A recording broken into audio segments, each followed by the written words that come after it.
ទានុក្រមរៀនពាក្យនិងអត្ថន័យរបស់ពាក្យរអ៊ីរាហកន្លែងនេះវាស្មើនឹងសំឡេងពួកអ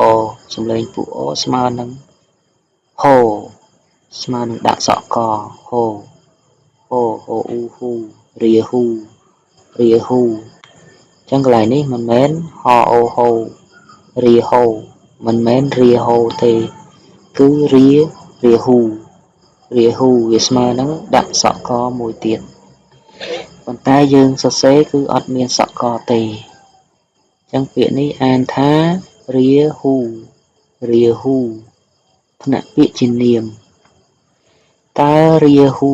មានន័យដូចម្ដេច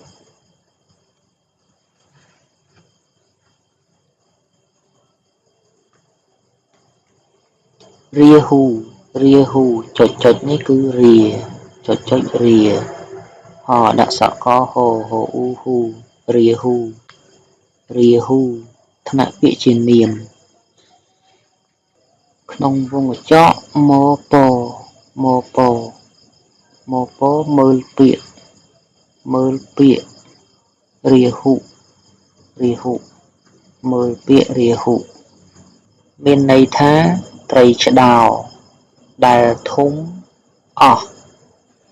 កំណត់ហើយត្រីនេះកាលនៅតូចហៅត្រីដៀបដល់ធំយ៉ាងកណ្ដាលហៅត្រីឆ្ដោលុះធំអស់ទំហំហើយហៅត្រី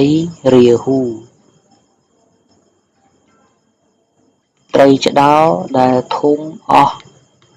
កំណត់ហើយត្រីនេះកាលនៅតូចហៅត្រីដៀបដល់ធំយ៉ាងកណ្ដាលហៅត្រីឆ្ដោលុះធំអស់ទំហំហើយហៅត្រីរាហ៊ូ